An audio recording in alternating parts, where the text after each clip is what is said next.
ಸ್ನೇಹಿತರೆ ನಮಸ್ಕಾರ. ನಾನು ವಿ ಆರ್ ಕಾರ್ಪೆಂಟರ್. ಪೀಪಲ್ ಟಿವಿಗೆ ಸ್ವಾಗತ. ಇದು ವಿ ಆರ್ ವಿತ್ ಯು ಅನ್ನೋ ಒಂದು ಪಾಡ್ಕಾಸ್ಟ್ ಪ್ರೋಗ್ರಾಮು. ಇವತ್ತು ನಮ್ಮ ಜೊತೆ ಅವರು ವಿಶೇಷವಾದಂಥ ಗೆಸ್ಟ್ ಇದ್ದಾರೆ. ಅವ್ರಿಗೆ ಇತ್ತೀಚೆಗೆ ತಾನೇ 50 ವರ್ಷ ತುಂಬಿದೆ.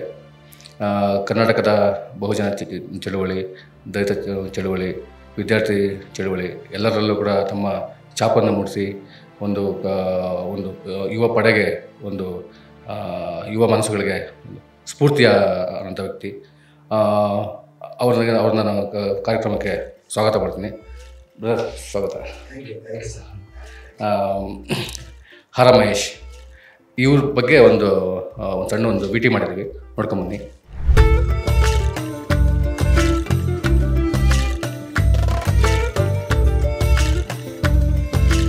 ಬಹುಜನ ಹಿತಾಯ ಬಹುಜನ ಸುಖಾಯ ಎಂಬ ಗೌತಮ ಬುದ್ಧರ ನಾಣ್ಣುಡಿಯಂತೆ ಬಹುಜನ ಚಳುವಳಿಯಲ್ಲಿ ಗುರುತಿಸಿಕೊಂಡವರು ಪ್ರೊಫೆಸರ್ ಹರ ಮಹೇಶ್ ಅವರು. ಎಂಫಿಲ್ ಪದವೀಧರರಾದ ಇವರು ಪ್ರಸ್ತುತ ಪ್ರತಿಷ್ಠಿತ ಕ್ರೈಸ್ಟ್ ಯೂನಿವರ್ಸಿಟಿಯಲ್ಲಿ ಪ್ರಾಧ್ಯಾಪಕರಾಗಿ ಸೇವೆ ಸಲ್ಲಿಸ್ತಾ ಇದ್ದಾರೆ. ವೃತ್ತಿ ಜೀವನ ಮಾತ್ರವಲ್ಲದೆ ಸಾಂಸ್ಕೃತಿಕ ಕ್ಷೇತ್ರದಲ್ಲೂ ತಮ್ಮದೇ ಆದ ಕೊಡುಗೆ ನೀಡುತ್ತಾ ಮಾದರಿಯಂತೆ ಬದುಕ್ತಾ ಇದ್ದಾರೆ. ಚಾಮರಾಜನಗರದ ಜಿಲ್ಲೆಯ ಒಂದು ಸಣ್ಣ ಗ್ರಾಮದಲ್ಲಿ ಹುಟ್ಟಿ ಜನಪದ ಕಲೆಗಳ ಮೂಲಕ ಗುರುತಿಸಿಕೊಂಡು ಶಾಲಾ ಶಿಕ್ಷಣದಲ್ಲೂ ಮೊದಲಿಗರಾಗಿ ಅನೇಕ ಸಾಮಾಜಿಕ ಹೋರಾಟದಲ್ಲಿ ಗುರುತಿಸಿಕೊಂಡವರು ಪ್ರೊಫೆಸರ್ ಹರ ಮಹೇಶ್ ಅವರು. ಹಾಗೆಯೇ ಟ್ಯಾಲೆಂಟೆಡ್ ಟೀಚರ್ ಎಂದು ಪ್ರಶಸ್ತಿ ಪಡೆದು ಬಹುಜನ ಚಳುವಳಿಯಲ್ಲಿ ಸದಾ ಸಕ್ರಿಯರಾಗಿ ತಮ್ಮನ್ನು ತೊಡಗಿಸಿಕೊಂಡು ಜೊತೆಗಿರುವವರನ್ನು ಚಳುವಳಿಗೆ ಕರೆತರುತ್ತಾ ಬಾಬಾ ಸಾಹೇಬ್ ಅಂಬೇಡ್ಕರ್ ಅವರು ತೋರಿದ ಧಮ್ಮ ಮಾರ್ಗ ಮತ್ತು ರಾಜಕೀಯ ಮಾರ್ಗಗಳನ್ನು ಅನುಸರಿಸುತ್ತಾ ಯುವ ಜನತೆಗೆ ಸ್ಫೂರ್ತಿಯಾಗಿ ಬದುಕುತ್ತಿರುವ ಹರ ಮಹೇಶ್ ನಮ್ಮ ಈ ದಿನದ ಪೀಪಲ್ ಟಿವಿಯ ಪಾಡ್ಕಾಸ್ಟ್ ಅತಿಥಿಯಾಗಿದ್ದಾರೆ. ಬನ್ನಿ, ಚಳುವಳಿ ಮತ್ತು ರಾಜಕೀಯದ ವಿಚಾರವಾಗಿ ಅವರೊಂದಿಗೆ ಅವರ ಅಭಿಪ್ರಾಯಗಳನ್ನು ಕೇಳೋಣ.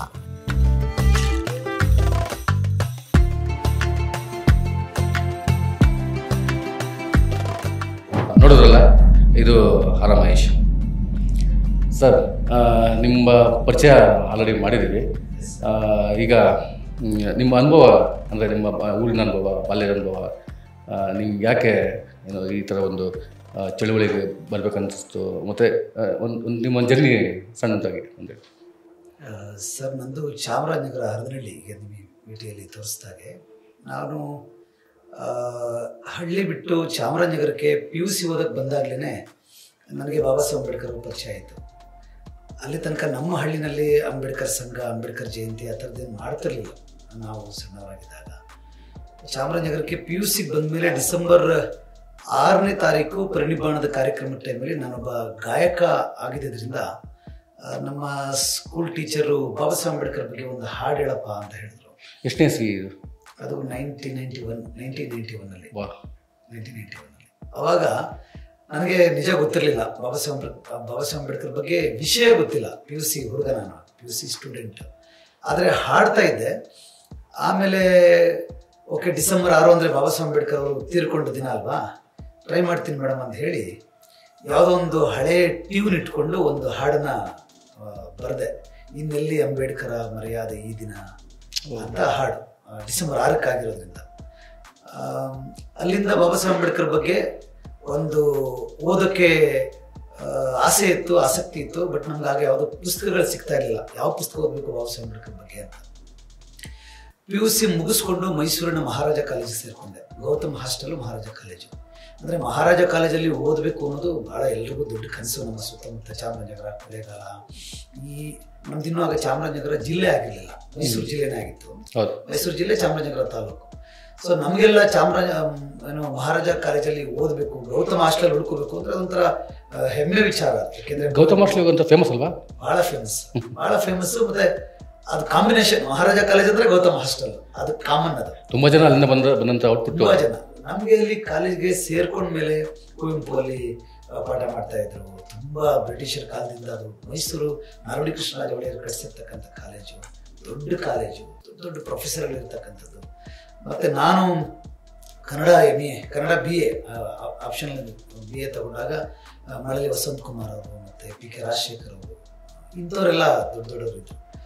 ಅಲ್ಲಿ ನನಗೆ ಮಹಾರಾಜ ಕಾಲೇಜ್ ಸೇರಿದ ಮೇಲೆ ನಾನೊಬ್ಬ ಗಾಯಕನಾಗಿ ಇನ್ನಷ್ಟು ಎಸ್ಟಾಬ್ಲಿಷ್ ಆದ ಎಲ್ಲ ಕಾಂಪಿಟೇಷನ್ಗಳಿಗೆ ಹೋಗೋದು. ಮಹಾರಾಜ ಕಾಲೇಜಿಂದ ಕಾಂಪಿಟೇಷನ್ ಹೋಗ್ತೀವಿ ಅಂದರೆ up to South Asia level competition ಹೋಗಿದೆ. ಅವಾಗಲೇ ಪ್ರೈಸ್ ಡೆಫಿನೆಟ್ಲಿ ತರ್ತಾ ಇತ್ತು. ಅಂದರೆ ಅದು ಹಾಡಿರ್ಬೋದು, ಜನಪದ ನೃತ್ಯ ಇರ್ಬೋದು, ಮೈಮ್ ಇರ್ಬೋದು, ಸ್ಕಿಟ್ ಇರ್ಬೋದು, ಎನಿ ಕಲ್ಚರಲ್ ಎಲ್ಲದರಲ್ಲೂ ನಾನಿದ್ದೆ ಆವಾಗಿಂದ ಸ್ಟೂಡೆಂಟ್ ಲೈಫಿಂದನು. ಸೊ ಹಾಗಾಗಿ ಅದೊಂಥರ ಕಲ್ಚರಲಿ ನನಗೆ ತುಂಬ ಬೇಸ್ ಹಾಕೊಟ್ಟದ್ದು ಜಾಗ ನನಗೆ ಮೈಸೂರು ಮಹಾರಾಜ ಕಾಲೇಜು. ಗೌತಮ್ ಹಾಸ್ಟೆಲ್ಲು ಆಬ್ವಿಯಸ್ಲಿ ಅಲ್ಲಿ ಎಲ್ಲ SC/ST ವಿದ್ಯಾರ್ಥಿಗಳು ಇರ್ತಾ ಇದ್ರು. ಅಶೋಕಪುರಂನ ಬಂಧುಗಳು ನಮಗೆ ಟೆಂಡರ್ ತಗೊಂಡಿದ್ರು. ಒಂಥರ ನಾವು ಗೌತಮ್ ಹಾಸ್ಟೆಲ್ಲು ಅಂತ ಹೇಳ್ಕೊಳಕ್ಕೆ ಒಂದು ಪ್ರೌಡ್ ಫೀಲ್ ಆಗೋದು ಎಲ್ರಿಗೂ ಕೂಡ. ಮತ್ತು ತುಂಬ ಒಳ್ಳೊಳ್ಳೆ ವಿದ್ಯಾರ್ಥಿಗಳು, ತುಂಬ ಒಳ್ಳೊಳ್ಳೆ ಕಲಾವಿದರು ಎಲ್ಲ ಇರ್ತಾ ಇದ್ರು. ಸೆಕೆಂಡ್ BA ಮುಗಿಯೋಷ್ಟರಲ್ಲಿ ನನಗೆ ಜನಮನ ಅಂತ ಒಂದು ಸಂಘಟನೆ ಪರಿಚಯ ಆಯಿತು. ಜನಮನ ಜೆನ್ನಿ ಸರ್, ನಮ್ಮ ಜನಾರ್ದನ್ ಇದಾರಲ್ಲ, ಅವರ ಮುಂದಾಳತ್ವದಲ್ಲಿ ನಡೀತಾ ಇದ್ದಂಥ ಒಂದು ಸಂಘ. ನನಗೆ ಪರಿಚಯ ಹೆಂಗಾಯಿತು ಅಂದರೆ P. ಲಂಕೇಶ್ ಅವರು ಬದುಕಿದ್ದಾಗ ಲಂಕೇಶ್ ಅವ್ರದ್ದು ಹುಳಿ ಮಾವಿನ ಮರ ಏನು ಪುಸ್ತಕ ಬಿಡುಗಡೆ ಆಗಿತ್ತು. PV ನಾರಾಯಣ ಅವ್ರದ್ದು ಧರ್ಮ ರಾಜಕಾರಣ ಪುಸ್ತಕವನ್ನು ಬ್ಯಾನ್ ಮಾಡಿದ್ರು ಸರ್ಕಾರ. ಧರ್ಮಕಾರಣ ಪುಸ್ತಕವನ್ನ ಧರ್ಮಕಾರಣ ಅಂತ ಅದೇನೋ ಬಸವಣ್ಣನ ಬಗ್ಗೆ ವಿವಾದ ಇತ್ತು ಅಂತೇಳಿ ಬ್ಯಾನ್ ಮಾಡಿದ್ರು. ಆವಾಗ ಮೈಸೂರಿಂದ K. Ramdas sir, Janardhan sir, ಮತ್ತೆ ಆವಾಗ K. ಪ್ರಭುಶಂಕರ ಇದ್ರು. ಅದು ನೋಡಿ, ಅದು ಹಿಂಗಂದ್ರೆ ಲಂಕೇಶ್ ಎಂಥ ಮನುಷ್ಯ ಅಂದ್ರೆ ಇಲ್ಲೇ ಗೊತ್ತಾಗುತ್ತದೆ. ಅವರು ಆ ಬುಕ್ ಬಂದಾಗ ಅದ್ರ ಬಗ್ಗೆ ತುಂಬ ಟೀಕೆ ಮಾಡಿ ಬರೀತಾರೆ, ತುಂಬ ಕೆಟ್ಟ ಪುಸ್ತಕ ಅಂತ ಬರೀತಾರೆ. ಬಟ್ ಅದನ್ನು ಗೌರ್ಮೆಂಟ್ ಬ್ಯಾನ್ ಮಾಡೋಕೆ ಹೊರಟಾಗ ಅದು ಆ ಬುಕ್ ಪರ ನಿಂತ್ಕೊಂಡ್ರು Lankesh sir. So Lankesh sir lead ಮಾಡ್ತಾ ಇದ್ದ ಒಂದು ಪ್ರತಿಭಟನೆಗೆ ಮೈಸೂರಿಂದ ನಾವು ಒಂದು ಬಸ್ ಮಾಡ್ಕೊಂಡು ಬಂದ್ವಿ. ಮೈಸೂರಿನ ಎಲ್ಲ ಪ್ರಗತಿಪರರು, ಆಗ ನಾವೆಲ್ಲ ವಿದ್ಯಾರ್ಥಿಗಳು, ದೊಡ್ಡ ಕವಿಗಳು, ಕಲಾವಿದರು, ಚಿಂತಕರ ಜೊತೆಗೆ ಮೈಸೂರಿಂದ ಒಂದು ಬಸ್ ಮಾಡ್ಕೊಂಡು ಬರ್ತಾ ಬಸ್ಸಲ್ಲಿ ನಮ್ಮ ಜೆನ್ನಿ ಸರ್ ಹಾಡಕ್ಕೆ ಶುರು ಮಾಡೋರು ತಮಟೆ ಇಟ್ಕೊಂಡು. ನನಗೆ ತಮಟೆ ನೋಡಿದ್ರೆ ಟೆಂಪ್ಟ್ ಆಗುತ್ತೆ. ಅದೊಂಥರ ಏನೋ ಚರ್ಮದ ತಮಟೆ ಬೇರೆ. ಆ ತಮಟೆ ನುಡಿಸ್ಬೇಕಲ್ಲ ನಾನು ಅಂತ ಇನ್ನೂ ಕಾದಿರಲಿಲ್ಲ. ಬಸ್ ಮುಂದೆ ಇಟ್ಕೊಂಡಿದ್ರು. ಬಸ್ಸಲ್ಲಿ ಬರಬೇಕಾದ್ರೆ ಯಾರಿಗೆ ಬಂತು, ಎಲ್ಲಿಗೆ ಬಂತು 47ರ ಸ್ವಾತಂತ್ರ್ಯ, ಬರುತ್ತಿಹೆವು ನಾವು ಬರುತ್ತಿಹೆವು, ನೆನ್ನೆ ದಿನ ನನ್ನ ಆ ಹಾಡುಗಳೆಲ್ಲ ಫಸ್ಟ್ ಟೈಮ್ ನಾನು ಕೇಳಿಸ್ಕೊಂಡದ್ದು. ಒಬ್ಬ ಸಾಹಿತ್ಯದ ವಿದ್ಯಾರ್ಥಿ ಆದ್ರೂ ಹಾಡಕ್ಕಿಷ್ಟ. ಬಟ್ ನಾವೆಲ್ಲ ಹಾಡ್ತಿದ್ದ ಹಾಡುಗಳು ಅವಾಗ ಜನಪದ ಹಾಡುಗಳು. ನಾವು ಚಾಮರಾಜನಗರ ಭಾಗದವರಾಗಿರೋದ್ರಿಂದ ಮಂಟೆಸ್ವಾಮಿ, ಮಾದಪ್ಪ ಜನಪದ ಹಾಡುಗಳನ್ನೇ ನಾವು ಹೈ ಪಿಚ್ಚಲ್ಲಿ ಹಾಡ್ತಾ ಇದ್ವಿ. ಕ್ರಾಂತಿ ಗೀತೆಗಳು ಪರಿಚಯ ಇರಲಿಲ್ಲ ನನಗೆ. ಸೊ ಆ ಹಾಡುಗಳೆಲ್ಲ ಕೇಳಿದಾಗ ನಾನೇ ಜನಮನ ಸೇರ್ಕೋಬಾರ್ದು ಅಂತ ಅನಿಸ್ತು. ಅವಾಗ ನಮ್ಮ ಒಬ್ರು ಲತಾ ಮೇಡಮ್ ಅಂತಿದ್ರು, ನರಸಿಂಹಗೌಡ ಲತಾ ಮೇಡಮ್, ಅವ್ರ ಕಾರಣಕ್ಕೆ ನನಗೆ ಜೆನ್ನಿ ಸರ್, ಜನಮನ ಎಲ್ಲ ಪರಿಚಯ ಆಯಿತು. ಸೊ ಆ ಜರ್ನಿಯಲ್ಲಿ ಅವ್ರು ಹಾಡ್ತಾ ನಾನು ತುಂಬ ಹೈ ಪಿಚ್ಚಲ್ಲಿ ಹಾಡ್ತಾ ಇದ್ದೆ. ಒಂದು 50-55 kg ಇದೆ ನನ್ನಷ್ಟು, ಬಹಳ ಸಣ್ಣಕ್ಕಿದೆ. ಇಷ್ಟು ಸಣ್ಣ ದೇಹದಲ್ಲಿ ಇಷ್ಟು ದೊಡ್ಡ ವಯಸ್ಸು ಎಲ್ಲಿ ಬರ್ತಾ ಇದೆ ಅಂತ ಹುಡುಕ್ತಾ ಇದ್ರು, ಅಷ್ಟು ಹೈ ಪಿಚ್ಚಲ್ಲಿ ಆಡ್ತಾ ಇದೆ.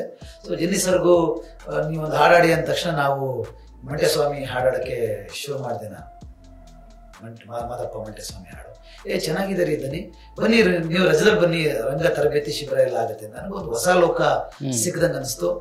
ಓದ್ಕೊಳ್ತಾ ಜೊತೆಗೆ ಈ ಥರದೊಂದು ಕಲ್ಚರಲ್ ಪ್ಲಾಟ್ಫಾರ್ಮ್ ಸಿಕ್ತಲ್ಲ ಅಂತ. ಸೊ ರಜದಲ್ಲಿ ಚಾಮರಾಜನಗರ ಹೋಗ್ಬಿಟ್ಟೆ. ಬಟ್ ಆ ರಜದಲ್ಲೇ ಒಂದು ಕಂಸಾಳೆ, ಡ್ಯಾನ್ಸು, ನಾಟಕ ಎಲ್ಲ ಆಗೋಗಿತ್ತು. ಮತ್ತೆ ರಜದಿಂದ ಓಡ್ ಬಂದು ಮತ್ತೆ ನಾನು ಸೇರಿಕೊಂಡೆ. ಅಲ್ಲಿ ಒಂದು ರಂಗಭೂಮಿ ಸಂಗೀತ, ಅದು ಕ್ರಾಂತಿಕಾರಿ ಹಾಡುಗಳ ಹಾಡುವಂಥದ್ದು. ಮತ್ತು ರಂಗಭೂಮಿನೂ ಕೂಡ ಅದೊಂಥರ ಗಾಂಧಿವಾದ, ಅಂಬೇಡ್ಕರ್ ವಾದ, ಲೋಹಿಯಾವಾದ ಎಲ್ಲ ಮಿಕ್ಸ್ ಆಗಿದ್ದಂಥ ಸಂದರ್ಭ. ಒರಿಜಿನಲ್ ಅಂಬೇಡ್ಕರ್ ವಾದ ನಮಗೆ ದಾದಾ ಸಾಹೇಬ್ ಕಾಂಶಿರಾಮ್ ಸಾಹೇಬರು ಇನ್ನೂ ಅಂದರೆ ಬಹುಜನ ಚಳವಳಿ ಇನ್ನೂ ಎಂಟ್ರಿ ಆಗಿರಲಿಲ್ಲ. ಅವಾಗೇನು ಅಂದರೆ ದೇವನೂರು ಮಹಾದೇವ ಸರ್ ಅವ್ರಿಗೆ ಅವ್ರ ಜೊತೆ ಓಡಾಡೋದು, ಬೆಂಗಳೂರಿಗೆ ಬಂದರೆ ಸಿದ್ಧಲಿಂಗ ಅವ್ರ ಜೊತೆ ಓಡಾಡೋದು, ಅದು ನಮ್ಗೆ ಖುಷಿ ತರುವಂಥದ್ದು. ಯಾವಾಗಲೂ ಜೊತೆಗಿರ್ತದೆ. ಜನಮನ ಅಂದರೆ ಕುಸುಮಬಾಲೆ ನಾಟಕ ಆಗುವಾಗೆಲ್ಲ ನಾನು ಪಾತ್ರ ಮಾಡ್ತಾ ಇದ್ದೆ, ಅದರ ಬ್ಯಾಕ್ಗ್ರೌಂಡಲ್ಲಿ ಹಾಡ್ತಾ ಇದ್ದೆ. ಹೆಚ್ಚು ಕಡಿಮೆ 50% ಗೌತಮ್ ಹಾಸ್ಟೆಲ್ 50% ಕಲಾಮಂದ್ರ, ಹಾಡು, ನಾಟಕ, ಚಳವಳಿ, ಹೋರಾಟ, ಪ್ರತಿಭಟನೆ, ಹೀಗೇನೆ ವಿದ್ಯಾರ್ಥಿ ದೆಸೆಯಿಂದ ಮಾಡ್ಕೊಂಡು ಬಂದು ಕಾಲೇಜ್ ಅಂದರೆ ಏನು ಕಾಂಪಿಟೇಷನ್ಸ್. ಹಾಸ್ಟೆಲ್ ಇದ್ದದೇ ಕಡಿಮೆ, ನಾವು ಹೆಚ್ಚು ಹೊರಗಡೆನೇ ಇರ್ತಾ ಇದ್ವಿ. ಸೊ ಚಳವಳಿ ಅಂದರೆ ನನಗೆ ಆಗಲೇ ಗೊತ್ತಾದದ್ದು ಬಾಬಾ ಸಾಹೇಬ್ ಅಂಬೇಡ್ಕರ್. ಅಂದರೆ ಅವಾಗ ಗಾಂಧಿವಾದನೂ ಅಲ್ಲಿ ಮಿಕ್ಸ್ ಆಗಿತ್ತು. ಎಷ್ಟೋ ಗಾಂಧಿವಾದ ಎಲ್ಲ ಕಮ್ಯುನಿಸ್ಟ್ರು, ಗಾಂಧಿವಾದ, ಲೋಹಿಯಾ ಜೊತೆಗೆ ಬಾಬಾ ಸಾಹೇಬ್ ಅಂಬೇಡ್ಕರ್. ಅಂದ್ರೆ ಈಗಿದಷ್ಟು ಕ್ಲಾರಿಟಿ ಆಗಿರಲಿಲ್ಲ, 100% ಕ್ಲಾರಿಟಿನೇ ಇರಲಿಲ್ಲ. ಅಂದ್ರೆ ಚಳುವಳಿಗೆ ಒಂದು ಕ್ಲಾರಿಟಿ ಇರಲಿಲ್ಲ. ಅಂದ್ರೆ ಎಲ್ಲವೂ ಒಂದೇ ಅಲ್ವಾ ಅಂತ. ಎಷ್ಟು ಗಾಂಧಿ ಅವ್ರಿಗೆ ಸಂಬಂಧಪಟ್ಟಂಗೆ ನಾಟಕಗಳೇ ಮಾಡಿದೀವಿ. ಅವರ ಏನೋ ಇಂಥ 9 ಪಾಪಗಳು ಏನೋ ಇದೆಯಲ್ಲ ಅದ್ರ ಬಗ್ಗೆ ಎಲ್ಲ ನಾಟಕ ಮಾಡಿದ್ದೀವಿ, ಗೊತ್ತಿರುತ್ತಿಲ್ಲ ನಮಗೆ. ಆಮೇಲೆ ನಾಟಕ ಅಂದಾಗ ಅವಾಗ ಇವರು ಯಾರು BV ಕಾರಂತ್, ಬಹಳ ದೊಡ್ಡ ಹೆಸರು, ಅವರು ಡೈರೆಕ್ಷನಲ್ಲಿ ಒಂದು ನಾಟಕ ಮಾಡುವಂಥ ಅವಕಾಶ ಬಂತು, ಸತ್ತವರ ಸುತ್ತಮುತ್ತ ಅಂತ. ಅದಕ್ಕೆಲ್ಲ ಹಿನ್ನೆಲೆ ಗಾಯನ ನಮ್ದೇನೆ. ಎಷ್ಟು ಈ ಮೈಸೂರಲ್ಲೇ ನಾಟಕ ಆಗ್ತದೆ ಅಂದರೆ ಅವಾಗ ಸಂದರ್ಭದಲ್ಲಿ ಹರಮಹೇಶ್ ಹಾಡಬೇಕು, ಅದು ಸೋಲೋನೇ ಹಾಡ್ತಿದ್ವಿ. ಮತ್ತು ಒಂದು ಶೂಟ್ ಮಾಡಿದ್ವಿ, ಬೆಳಗಾನ ಹಾಡಿದ್ದೆ, ಇಡೀ ದಿನ ಹಾಡಿದ್ದೆ ನಾನು. ಬೆಳಗ್ಗೆ ಸಂಜೆ ಶುರು ಮಾಡಿ ಬೆಳಗಿನ ಜಾವ ತನಕ ಹಾಡಿದ್ದೆ. ಅಂದರೆ 5-6 ನಾಟಕಗಳನ್ನ ಶೂಟ್ ಮಾಡಿದ್ವಿ ಅವಾಗಲೇ. ಶೂಟ್ ಮಾಡಿ ಯಾವ ಪ್ರಪೋಸ್ ಮಾಡಿಸಿದ್ರು ನನಗೆ ಇನ್ನೂ ಗೊತ್ತಿಲ್ಲ. ಬಿಂಬ, ಕೆರೆಗೆ ಹಾರ, ಸತ್ತವರ ಸುತ್ತಮುತ್ತ, ಶರೀಫಾ, ಈ ಥರ ಎಲ್ಲ ನಾಟಕಗಳು ಒಂದೇ ದಿನ ರಾತ್ರಿ ಶೂಟಿಂಗ್. ಅಲ್ಲಿ ಆ್ಯಕ್ಟ್ ಮಾಡ್ತಾ ಇರ್ತಾರೆ, ನಾವು ಸೈಡಲ್ಲಿ ಹಾಡಬೇಕು. ಸೊ ನಾನು ಮಧ್ಯೆ ನನ್ನ ಪಾತ್ರ ಬಂದಾಗ ಹೋಗಿ ಆ್ಯಕ್ಟ್ ಮಾಡ್ತಾ ಇದ್ದೆ, ಮತ್ತು ಬಂದು ಬ್ಯಾಕ್ಗ್ರೌಂಡ್ ಮ್ಯೂಸಿಕಲ್ಲಿ ಕೂತ್ಕೋತಾ ಇದ್ದೆ. ಸೊ ರಂಗಭೂಮಿ ಮತ್ತು ಹಾಡು ಮತ್ತು ಚಳವಳಿ ಹೋರಾಟ ಹಿಂಗೆ ಶುರುವಾಯಿತು. ಒಂದು ಶೇಪ್ ಇರಲಿಲ್ಲ, ಅದಕ್ಕೊಂದು ಕ್ಲಾರಿಟಿ ಇರಲಿಲ್ಲ. ಹರಮಹೇಶ್ ಅಂದರೆ ಜೆನ್ನಿ ಸರ್ ಜೊತೆ ಹಾಡುವ, ಅಥವಾ ಜೆನ್ನಿಯವರು ಇಲ್ಲ ಅಂದರೆ ಅಟ್ಲೀಸ್ಟ್ ಹರಮಹೇಶ್ ಅವರು ಕಳಿಸ್ಕೊಡಿ, ನಿಮ್ಮ ಥರ ಹೈ ಪಿಚ್ಚಲ್ಲಿ ಒಬ್ಬ ಗಾಯಕ ಬೇಕು ಅಂದರೆ. ಮತ್ತು ವಿದ್ಯಾರ್ಥಿ ಚಳವಳಿ ಅಂದರೆ ನಾನು ಮುಂದೆ ಇರ್ತಾ ಇದ್ದೆ ಪ್ರತಿಭಟನೆ ಇದಕ್ಕೆಲ್ಲ. ಬಟ್ ಕ್ಲಾರಿಟಿ ಇರಲಿಲ್ಲ. ಬಾಬಾ ಸಾಹೇಬ್ ಅಂಬೇಡ್ಕರ್ ವಾದ ಗೊತ್ತಿಲ್ಲ ನಮಗೆ, ಬುದ್ಧಿಸಮ್ ಅಂತೂ ಝೀರೋ. ಆವಾಗ ನಮಗೇನು ಅದ್ರ ಬಗ್ಗೆ ಗೊತ್ತಿಲ್ಲ. ಸೊ ಹಿಂಗಿರುವಾಗಲೇ ಮಾಸ್ಟರ್ ಡಿಗ್ರಿ ಬಂದ್ವಿ. ಮಾಸ್ಟರ್ ಡಿಗ್ರಿ ಬಂದಾಗ ನಮಗೆ ಬಹುಜನ ಚಳವಳಿಯ ಪರಿಚಯ ಆಯಿತು. ನಮ್ಮ ಕೃಷ್ಣಮೂರ್ತಿ ಮಂಡ್ಯ, ಆತ MA ಹಿಂದಿಗೆ ಜಾಯ್ನ್ ಆದರು, ನಾನು MA ಕನ್ನಡಕ್ಕೆ ಜಾಯ್ನ್ ಆದೆ. ಸಬ್ಜೆಕ್ಟ್ ಬೇರೆ ಬೇರೆ, ಬಟ್ ಒಂದೇ ಹಾಸ್ಟೆಲ್. ಮತ್ತು ನನ್ನ ಡಿಗ್ರಿನಲ್ಲೇ ನನಗೂ ಕೃಷ್ಣಮೂರ್ತಿ ಪರಿಚಯ ಆಯಿತು. ಮಂಡ್ಯದಿಂದ ಅವರು ಡಿಗ್ರಿ ಕಾಲೇಜಿಂದ ಡಿಬೇಟಿಗೆ ಬರ್ತಾಯಿದ್ರು, ಇಂಟರ್ ಕಾಲೇಜ್ ಕಾಂಪಿಟೇಷನ್ಗೆ. ನಾನು ಮೈಸೂರಿಂದ ಹೋಗ್ತಾ ಇದ್ದೆ, ಅಲ್ಲಲ್ಲಿ ಮೀಟ್ ಆಗ್ತಾ ಇದ್ವಿ. ಆವಾಗಲೇ ಒಳ್ಳೆ ಚರ್ಚಾಪಟ್ಟು. ಎಲ್ಲಿ ಮಂಡ್ಯದಿಂದ ಬಂದರೆ ಕೃಷ್ಣಮೂರ್ತಿ ವಿನ್ ಆಗಿ ಹೋಗ್ತಾ ಇದ್ದು, ಸಿಂಗಿಂಗ್ ಹೋದರೆ ನಾನು ವಿನ್ ಆಗಿ ಬರ್ತಾ ಇದ್ದೆ. ಅವಾಗಲೇ ಪರಿಚಯ ಇತ್ತು. ಬಟ್ ಗಂಗೋತ್ರಿ ಬಂದಮೇಲೆ ಮುಖ ಪರಿಚಯ ಇತ್ತಲ್ಲ, ಸೊ ಒಂದೇ ರೂಮ್ಮೇಟ್ಸ್ ಆದ್ವಿ. ಆವಾಗ ಅಷ್ಟೊತ್ತಾಗಲೇ ಆತನಿಗೆ ಬಹುಜನ ಚಳವಳಿಯ ಪರಿಚಯ ಇತ್ತು. ನಮ್ಮ ಈಗ ಎನ್ ಮಹೇಶಣ್ಣ ಅವರು ಇದ್ದಾರಲ್ಲ, ಅವ್ರ ಪರಿಚಯ ಇತ್ತು. ವಿದ್ಯಾರ್ಥಿ ದೆಸೆಯಿಂದನೂ ಅವ್ರ ಜೊತೆಗೆ ಚಳವಳಿ ಮಾಡಿಕೊಂಡು SSG ಇದರಲ್ಲೆಲ್ಲ ಜೊತೆಗೆ ಮಾಡ್ಕೊಂಡು ಬಂದು ಕಾಂಶಿರಾಮ್ ಸಾಹೇಬ್ರ ಪರಿಚಯ ಇತ್ತು. ಆಮೇಲೆ ಬೆಹನ್ಜಿ ಅವ್ರ ಪರಿಚಯ ಇತ್ತು ಆಗಲೇ. ಅಂದರೆ ಅದೆಲ್ಲ ನಮಗೆ ಅದೆಲ್ಲ ಪೂರ್ತಿ ಹೊಸದು. ಜೈ ಭೀಮ್ ಅನ್ನೋ ಪದನೇ ನಮ್ಗೆ ಹೊಸದು ಆವಾಗ. ಮೈಸೂರಿನ ವಾತಾವರಣಕ್ಕೆ, ಗಂಗೋತ್ರಿಗೆ ಜೈ ಭೀಮ್ ಅನ್ನೋ ಪದನೇ ಹೊಸದು.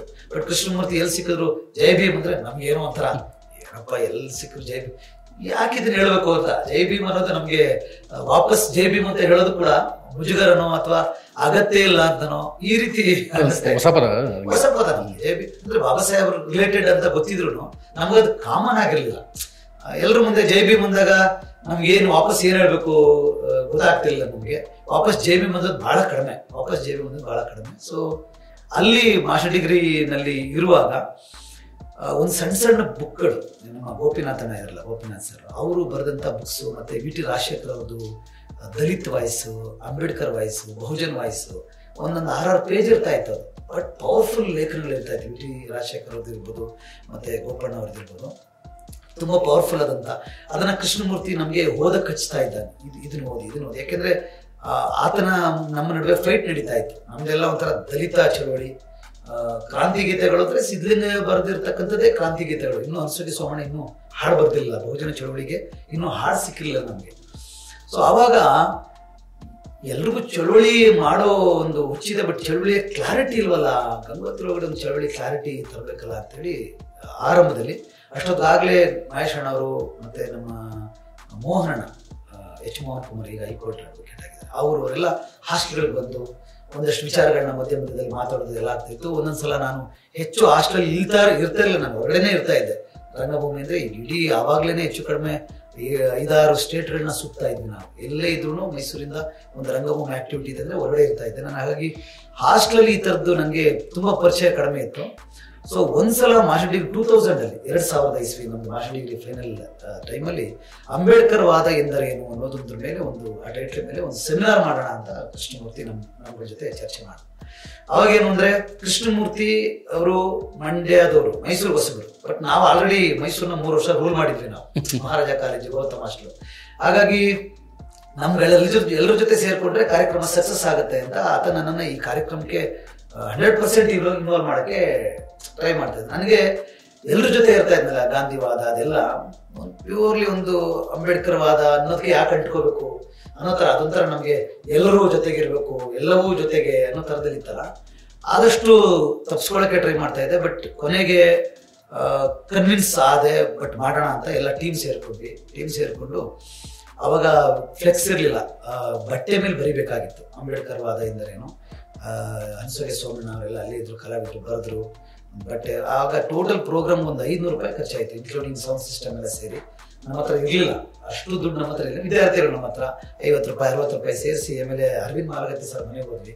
ಅವರೊಂದು 100-150 ರೂಪಾಯಿ ಕೊಟ್ಟರು ಆ ಟೈಮಲ್ಲಿ ಅನಿಸುತ್ತೆ. ಒಟ್ಟಾರೆ ಒಂದು ಅಂಬೇಡ್ಕರ್ ವಾದ ಎಂದರೇನು ಕಾರ್ಯಕ್ರಮದಲ್ಲಿ ಇಡೀ ಒಂದು ದಿನದ ಕ್ಯಾಂಪಿನ ಸಿಲೆಬಸ್ನ ಆರಂಭದಲ್ಲಿ ಗೋಪಿನಾಥ್ ಸರ್ ಮಾತಾಡಿದ್ರು, ಆಮೇಲೆ ಎಚ್ ಮೋಹನ್ ಸರ್ ಮಾತಾಡಿದ್ರು, ಆಮೇಲೆ NS ಸರ್ ಮಾತಾಡಿದ್ರು. 3 ಜನ. ನಮಗೆ ಗೋಪಣ್ಣ, ಮೋಹನಣ್ಣ, ಮಹೇಶಣ್ಣ ಅಂದೇನೆ ಅಭ್ಯಾಸ, ಅಂದರೆ ಏಜು ಮತ್ತು ಅವ್ರು ಮಾತಾಡ್ತಾ ಇದ್ದ ವಿಚಾರಗಳು ಭಾಳ ಅಟ್ರಾಕ್ಟ್ ಅಂತ ಅನಿಸ್ತು. ಬಟ್ ಆ ಕಾರ್ಯಕ್ರಮದಲ್ಲಿ ನಾನೇ ಪ್ರೇಯರ್ ಮಾಡಬೇಕು, ಹಾಡು ನೀನೇ ಆಡಬೇಕು. ಯಾವ ಹಾಡು ಆಡ್ತೀವಿ ಅಂದರೆ ನಾನು ಇದು ಕ್ರಾಂತಿಗೀತೆನೆ. ಕೃಷ್ಣಮೂರ್ತಿ ನನ್ನ ಜೊತೆ ಜಗಳ ಮಾಡೋಣ, ಅದು ಕ್ರಾಂತಿಗೀತೆ ಎಲ್ಲ, ಅದು ಹಾಡ್ಬೇಡ ಅಂತ. ನಾನು ಇದಕ್ಕಿಂತ ಒಳ್ಳೆ ಕ್ರಾಂತಿಗೀತೆಗಳು ಯಾವುದಿದೆ? ನಿನ್ನೆ ದಿನ ನನ್ನ ಜನ ಬೆಟ್ಟದಂತೆ ಬಂದರು, ಕಪ್ಪು ಮುಖ ಬೆಳ್ಳಿ ಗಡ್ಡ, ಉರಿಯುತ್ತಿರುವ ಕಣ್ಣುಗಳು, ಅದು ಬಹಳ ನಾನು. ಬಟ್ ಆಲ್ಟರ್ನೇಟಿವ್ ಇಲ್ಲ ನಮ್ಗೆ. ಆಮೇಲೆ ಹಸಿವಿನಿಂದ ಸತ್ತವರು, ಸೈಜುಗಲ್ಲು ಹೊತ್ತವರು, ಈ ಹಾಡಂತೂ ನನ್ನ ಫೇವರಿಟ್. ಅಲ್ಲ, ಸಂಕಟಗೀತೆ ಅದು. ಸಂಕಟಗೀತೆ ಅಂದ್ರೆ ಅದು ಕ್ರಾಂತಿಗೀತೆ. ಹಸಿವಿನಿಂದ ಸತ್ತೋರು ಹಂಗೆ ಹೇಳ್ತಿದ್ದು ನಮ್ಮ ಜೆನ್ನಿಸರ್ ಸ್ಟೈಲೇ, ಅದು ಕ್ರಾಂತಿ ತರನೇ ಇರ್ತಿತ್ತು. ಯಾವ ಹಾಡು ಕೊಟ್ರು ಅವ್ರ ಕ್ರಾಂತಿಗೀತೆ ವಾಯ್ಸ್ ಹಂಗೆ ಅದಕ್ಕೆ ಸೂಟ್ ಆಗ್ತಿದ್ದಲ್ಲ. ನಮ್ಗೆ ಅದೇ ಕ್ರಾಂತಿ, ಇನ್ಯಾವುದು ಕ್ರಾಂತಿಗೀತೆಗಳಿದೆ ಅಂತ ಒಂಥರ ಸಾತ್ವಿಕ ಮುನ್ಸಲೇ ಅದೇ ಹಾಡುಗಳು ಆಡಿದೆ. ನಾನು ಚಾಲೆಂಜ್ ಮಾಡಲ್ಲ, ಇದನ್ನೇ ಹಾಡಾಡೋದು ಅಂತ ಅಂದ್ಕೊಂಡು. ಕೃಷ್ಣಮೂರ್ತಿಗೆ ಅಲ್ಲಿ ಮಾತಾಡಿದ ಟಾಪಿಕ್ಕೇ ಬೇರೆ, ನಾನು ಇಲ್ಲಿ ಹಾಡ್ತಾ ಇದ್ದೆ ಬೇರೆ. ಯಾಕಂದ್ರೆ ಟಾಪಿಕ್ ಆಡ್ಬೇಕಾದ್ರೆ ಅಂಬೇಡ್ಕರ್ ವಾದ ಅಂದ್ರೆ ಸ್ವಾಭಿಮಾನ, ನಮ್ಮ ನಿಜವಾದ ಹಿಸ್ಟ್ರಿನ ಹೇಳ್ಬೇಕು. ನಾವು ಗುಲಾಮರಾಗಿದ್ವಿ, ನಾವು ಬಡವರಾಗಿದ್ವಿ, ನಾವು ವರ್ಗಿಸ್ಕೊಂಡ್ವಿ, ನಾವು ಸತ್ವಿ ಅನ್ನೋದು ಯಾವ ಮೆಸೇಜ್ ಕೊಡ್ತೀವಿ? ಶೋಷಕರಿಗೊಂದು ಮೆಸೇಜ್ ಕೊಡೋದೇನಂದ್ರೆ ನೀವು ಇರೋದೇ ಅದಕ್ಕೆ ಕಂಡ್ರಪ್ಪ. ಶೋಷಿತರಿಗೆ ಅಯ್ಯೋ ಹೌದೌದು ನಾವು ಹೊಡ್ಸ್ಕೊಂಡ್ವಿ, ಸತ್ವಿ ಇನ್ನು ಮುಂದಕ್ಕೆ ಏನು ಯೋಚನೆ ಮಾಡೋಕ್ಕಾಗಲ್ಲ, ಇದು ಬೇಡ ಅಂತ. ಬಟ್ ನಾನು ಹಾಡ್ತಾ ಈಗ ಯಾರಿಗೆ ಬಂತು ಎಲ್ಲಿಗೆ ಬಂತು ಅನ್ನೆಲ್ಲ ತಿಳೋ ಸ್ವಾತಂತ್ರ್ಯ ಆ ಟಾಪಿಕ್ಗೆ ಸೂಟ್ ಆಗ್ತಾ ಇಲ್ಲ. ಯಾಕೆಂದ್ರೆ ಅವಾಗ ಮಾತಾಡ್ತಾ ಇದ್ದು ಸಿಂಧು ನಾಗರಿಕತೆ ನಾವು ಕೊಟ್ಟಿದ್ವಿ, ನಾವಿಲ್ಲಿ ಕೂತಿರ್ತಕ್ಕಂಥವ್ರೆಲ್ಲ ಬಹುಜನರು, ಇದೆಲ್ಲ ಹೊಸ ಟಾಪಿಕ್. ನಮಗೆ ಜ್ಯೋತಿಬಾ ಫುಲೆ ಅವರ ಹೆಸರು ಫಸ್ಟ್ ಟೈಮ್ ಕೇಳಿಸ್ಕೊಂಡ್ವಿ, ಸಾವಿತ್ರಿಬಾಯಿ ಫುಲೆ, ಶಾಹು ಮಹಾರಾಜರು, ಪೆರಿಯಾರ್ ರಾಮಸ್ವಾಮಿ ನಾಯ್ಕರು, ಬಾಬಾ ಸಾಹೇಬ್ ಅಂಬೇಡ್ಕರ್, ಇದೆಲ್ಲವೂ ಆ ವಿಚಾರಗಳು ಪುನಃ ಪ್ಯಾಕ್ಟ್, ಇದೆಲ್ಲವೂ ಹೊಸದು ನಮಗೆ. ಗಾಂಧೀಜಿಯವ್ರನ್ನ ನಾವು ಅಂಬೇಡ್ಕರ್ ತರನೇ ಅವರೊಬ್ರು ಸಮಾಜ ಸುಧಾರಕರು ಅಷ್ಟೇ ಗೊತ್ತಿದ್ದವ್ರಿಗೆ ಇಲ್ಲಿ ಏನೋ ಬೇರೆ ಇದೆಯಲ್ಲ ಅಂತ ಅನಿಸ್ತಾ ಇತ್ತು. ಬಟ್ ಆ ಸೆಮಿನಾರಿಂದ ನಮಗೆ 3 ಜನ ಮಾತಾಡಿ ಮುಗಿಸೋ ಅಷ್ಟರಲ್ಲಿ ಒಂದು ಕ್ಲಾರಿಟಿ ಬಂತು, ಅಂಬೇಡ್ಕರ್ ವಾದಕ್ಕೆ ತನ್ನದೇ ಆದಂಥ ಗಟ್ಟಿತನ ಇದೆ ಅಂತ. ಅಲ್ಲಿಂದ ನಮ್ಮ ಚಳವಳಿ, ಬಹುಜನ ಚಳವಳಿಯ ಜರ್ನಿ ಶುರು ಆಯಿತು. ಆಮೇಲೆ ಶಿಬಿರಗಳನ್ನ ಅಟೆಂಡ್ ಮಾಡಿದೆ. 5 ದಿನದ ಶಿಬಿರ ಇತ್ತು ಆಗ. ಈಗ ನಾವು ಶಿಬಿರ ಮಾಡಬೇಕು ಅಂದರೆ ಊಟ ಕೊಡ್ತೀವಿ, ಎಲ್ಲ ಮಾಡ್ತೀವಿ, ಬನ್ನಿ ಅಂದ್ರೂ ಜನ ಬರೋದು ಕಷ್ಟ. ಆವಾಗ ಒಂದು ಶಿಬಿರಕ್ಕೆ ನಾವೇ 650 ರೂಪಾಯಿ ಕೊಟ್ಟು ಶಿಬಿರಕ್ಕೆ ಹೋಗ್ತಾ ಇದ್ವಿ. ಒಂದು ಶಿಬಿರ ಅಟೆಂಡ್ ಮಾಡಬೇಕು ಅಂದರೆ ಅಲ್ಲಿ ಮೈಸೂರಲ್ಲಿ 5 ಡೇಸ್ ಕ್ಯಾಂಪ್ಗೆ 650 ರೂಪೀಸ್. ಅಷ್ಟು ದುಡ್ಡು ನಮ್ಮ ಹತ್ರ ಇರ್ತಿರಲಿಲ್ಲ. ಅವ್ರ ಹತ್ರ ಇವ್ರ ಹತ್ರ 5 ದಿನ ಶಿಬಿರಕ್ಕೆ ಹೋದ್ಮೇಲೆ ಇನ್ನಷ್ಟು ನಮಗೆ ಕ್ಲಾರಿಟಿ ಸಿಕ್ತು, ಓದೋಕ್ಕೆ ಅವಕಾಶ ಸಿಕ್ತು. ಆಮೇಲೆ ನಾನು ರಂಗಭೂಮಿ ಒಳಗಡೆ ಪ್ರಶ್ನೆ ಮಾಡೋಕ್ಕೆ ಶುರು ಮಾಡಿದೆ. ಈಗಲೂ ಜೆನ್ನಿಸರ್ ನೆನಪಿದೆಯೋ ಇಲ್ಲೋ ಗೊತ್ತಿಲ್ಲ. ನಮಗೇನು ಅಂದರೆ ಈ ಶಿಕ್ಷಣ ಸಂಘಟನೆ ಹೋರಾಟ ಅನ್ನೋ ಪದ ಇದೆಯಲ್ಲ, ಕಾನ್ಶಿರಾಮ್ ವಿ.ಟಿ. ರಾಜಶೇಖರ್ ಅದ್ರ ಮೇಲೆ ಒಂದು ಪುಸ್ತಕನೇ ಬರೆದಿದ್ರು. ವಿ.ಟಿ. ರಾಜಶೇಖರ್ ಅವರು ಅದ್ರ ಮೇಲೆ ಒಂದು ಪುಸ್ತಕನೇ ಬರೆದಿದ್ರು. ಏನಂದರೆ ಬಾಬಾ ಸಾಹೇಬ್ ಅಂಬೇಡ್ಕರ್ ಹಂಗೆ ಹೇಳಿಲ್ಲ ಅಂತ, ಶಿಕ್ಷಣ ಸಂಘಟನೆ ಹೋರಾಟ ಅಂತ ಹೇಳಿಲ್ಲ. ಅವ್ರು ಹೇಳಿರೋದು ಇಂಗ್ಲೀಷಲ್ಲಿ ಎಜುಕೇಟ್, ಅಜಿಟೇಟ್, ಆರ್ಗನೈಸ್ ಅಂತ ಹೇಳಿದ್ದಾರೆ. ಅದನ್ನು ಟ್ರಾನ್ಸ್ಲೇಟ್ ಮಾಡಿದ್ರೆ ಇವ್ರು ಟ್ರಾನ್ಸ್ಲೇಷನ್ ಏನು ಮಾಡ್ಕೊಂಡಿದ್ದಾರೆ ಅಂದರೆ ಎಜುಕೇಷನ್, ಅಜಿಟೇಷನ್, ಆರ್ಗನೈಸೇಷನ್ ಅಂತ ಮಾಡ್ಕೊಂಡಿದ್ದಾರೆ. ಅದನ್ನ ಕ್ಯಾಂಪಲ್ಲಿ ಡೀಟೇಲ್ ಆಗಿ ಚರ್ಚೆ ಮಾಡಿದ್ವಿ ನಾವು. ಸೊ ಚರ್ಚೆ ಮಾಡಿದಾಗ ಬಾಬಾ ಸಾಹೇಬ್ ಹೇಳಿರೋದು ಎಜುಕೇಟ್, ಅಜಿಟೇಟ್, ಆರ್ಗನೈಸ್ ಅನ್ನುವಂಥ ಕ್ರಿಯಾಪದ. ಆರ್ಗನೈಸ್ ಅಂದ್ರೆ ಒಂದಾಗಿ, ಸಂಘಟಿತರಾಗಿ ಅಂತ. ಬಟ್ ಇಲ್ಲಿ ಟ್ರಾನ್ಸ್ಲೇಷನ್ ಸಂಘಟನೆ, ಆರ್ಗನೈಸೇಷನ್. ಆರ್ಗನೈಸೇಷನ್ ಅಂದ್ರೆ ಸಂಘಗಟ್ಟಿ ಅಂತ ಹೋಯ್ತು, ಮುಗಿದೈತಲ್ಗೆ.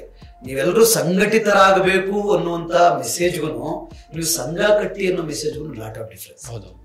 ಸೊ ಎಜುಕೇಟ್, ಅಜಿಟೇಟ್, ಆರ್ಗನೈಸ್ ಅನ್ನೋದು ಕ್ರಿಯಾಪದ. ಅದು ನಮ್ಮನ್ನ ಕೂಡಿಸುತ್ತೆ. ಎಜುಕೇಟ್ ಯುವರ್ ಸೆಲ್ಫ್, ಜಾಗೃತರಾಗಿ, ಚಿಂತಿಸಿ, ಒಂದಾಗಿ, ಸತ್ಯವನ್ನು ಅರ್ಥ ಮಾಡ್ಕೊಳ್ಳಿ, ನೀವೆಲ್ಲರೂ ಒಂದು ಅನ್ನುವಾಗ ಸಿಗುವಂತ ಭಾವನೆಗಳನ್ನು. ಶಿಕ್ಷಣ ಸಂಘಟನೆ ಹೋರಾಟ. ಶಿಕ್ಷಣ ಅಂದ್ರೆ ಓದು, ಸಂಘಟನೆ ಅಂದ್ರೆ ಸಂಘ ಕಟ್ಟು, ಹೋರಾಟ ಅಂದ್ರೆ ಬೀದಿನಲ್ಲಿ ಕೂತ್ಕೊಂಡು ಪ್ರತಿಭಟನೆ ಮಾಡು.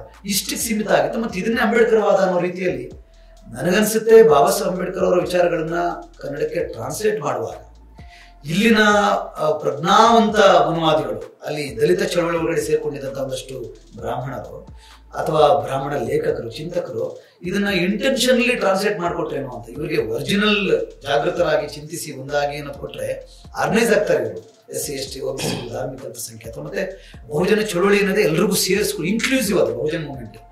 ದಲಿತ್ ಮೂವ್ಮೆಂಟ್ ಅಂದ್ರೆ ಓನ್ಲಿ ದಲಿತ್ಸ್ ಅಂತ, ಎಲ್ಲಾ ಕಮ್ಯುನಿಟಿಯವರು ಇನ್ವಾಲ್ವ್ ಆಗಿದ್ರು ದಲಿತರ ಬಗ್ಗೆನೇ ಹೆಚ್ಚು ಅನ್ನೋತಂದ್ರೆ. ಆಮೇಲೆ ದಲಿತರು ಯಾರು ಅನ್ನೋದ್ರ ಬಗ್ಗೆ ಚರ್ಚೆ ನಡೀತಾ ಇತ್ತು. ದಲಿತರು ಅಂದ್ರೆ ಬರೀ ಅಸ್ಪೃಶ್ಯರ, ದಲಿತರು ಅಂದ್ರೆ ಟಚಬಲ್ಸು ಸೇರ್ಕೊಳ್ತಾರ, ಅಥವಾ ಎಲ್ಲರೂ ಶೋಷಣೆಗೆ ಒಳಗಾಗ್ತಾ ಇರ್ತಕ್ಕಂಥವ್ರು ಎಲ್ಲರೂ ದಲಿತರೇನಾ, ಈ ತರ ಚರ್ಚೆ ನಡೀತಾ ಇದ್ದ ಟೈಮಲ್ಲಿ ಬಹುಜನ ಅನ್ನೋ ಕಾನ್ಸೆಪ್ಟ್ ನಮಗೆ ಬಹಳ ಅದ್ಭುತ ಅಂತ ಅನಿಸ್ತದೆ. ಇದು ಓಪನ್ ಇದೆ. SC 100 ಜಾತಿ, ST 50 ಜಾತಿ, OBC ಎಲ್ಲರೂ, ಮುಸಲ್ಮಾನರು, ಕ್ರೈಸ್ತರು, ಮಹಿಳೆ, 85% ಅಥವಾ 90% ಬಹುಜನರ ಚಳವಳಿ ಇದೆಯಲ್ಲ, ಅದು ಒಂಥರ ದಲಿತ ಚಳವಳಿ ಅನ್ನೋದು ನಮ್ಗೆ ಹೆಂಗ್ ನೋಡ್ಬೇಕು ಅಂತ ಗೊತ್ತಾಗ್ಲಿಲ್ಲ. ನನಗೆ ವೈಯಕ್ತಿಕವಾಗಿ ಅನಿಸೋದು ದಲಿತ ಚಳವಳಿ ಮಲಗಿರೋರ್ನ ಕೂರಿಸ್ತು, ಬಹುಜನ ಚಳವಳಿ ಕೂತಿರೋರ್ನ ನಿಲ್ಲಿಸ್ತು. ಅಂಡ್ ಬುದ್ಧರ ಚಳವಳಿ ಈಗ ನಮ್ಮನ್ನ ಎಲ್ಲರನ್ನೂ ನಡೆಸ್ಕೊಂಡು ಕರ್ಕೊಂಡು ಹೋಗ್ತಾ ಇದೆ. ಅಂದ್ರೆ ಒಂದು ಬೇರು, ಒಂದು ಕಾಂಡ, ಒಂದು ಫಲ ಅಂತ ಹೇಳ್ಬೋದು. ನಾನು ದಲಿತ ಚಳವಳಿಯನ್ನ ಹೆಂಗ್ ನೋಡ್ತೀನಿ ಅಂದ್ರೆ ಅದೊಂದು ಬೇರು ಅಂತ ನೋಡ್ತೀನಿ.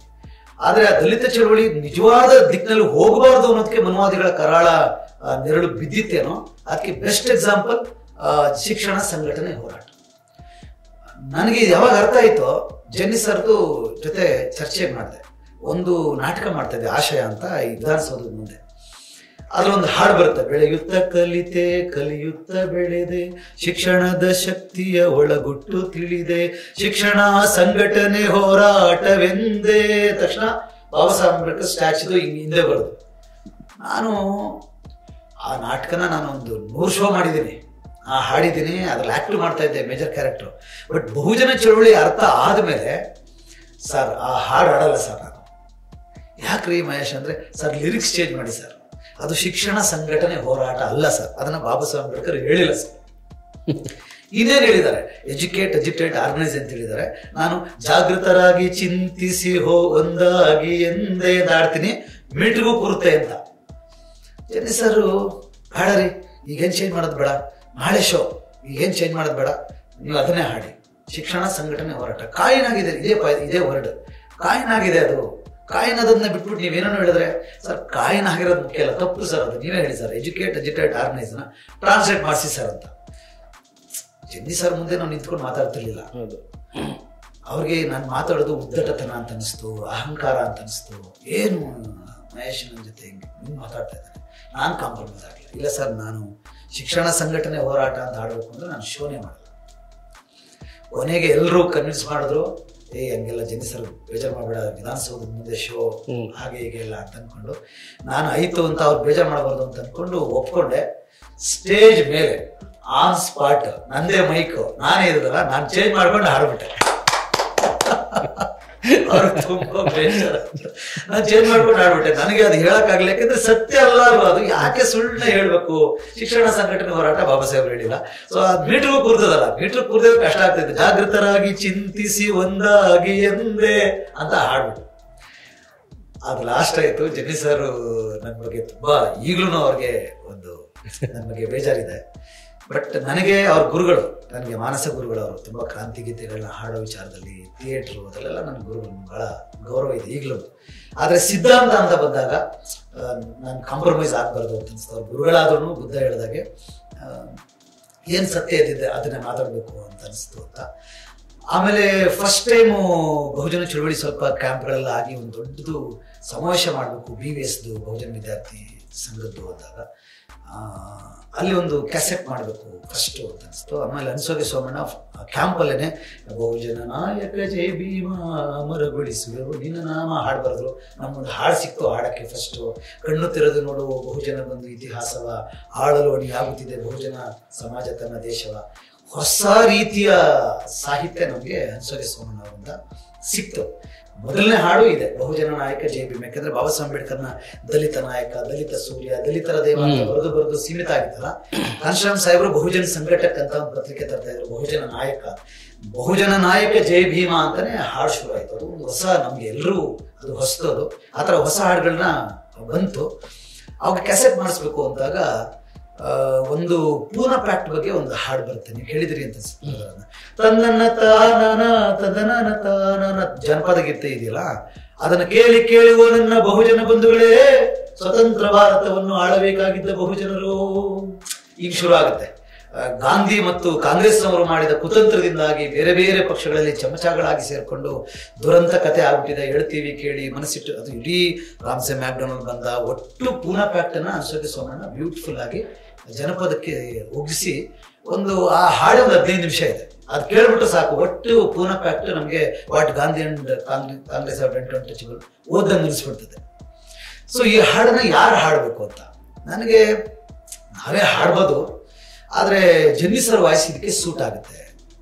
ಸೊ ಮಹೇಶಣ್ಣ, ಮೋಹನಣ್ಣ, ನಾನು, ಹಂಸೋಗೆ ಸೋಮಶೇಖರ್, ಇನ್ನೊಂದಿಬ್ರು, ಒಂದು 6 ಜನ ಜನ್ನಿ ಸರ್ನ ಮೀಟ್ ಆಗಬೇಕು ಅಂತ ಹೋದ್ವಿ. ಆಗ ಒಳ್ಳೆ ವಾಯ್ಸು ಜನ್ನಿ ಸರ್. ಅವಾಗ ಯಾವುದೋ 2-3 ಸಿನಿಮಾಗೆ ಹಾಡಿದ್ರು, ನಕ್ಕಿ ರಾಜ್ ಓಕೆ ಅಂತ ಸಿನಿಮಾಗೆಲ್ಲ.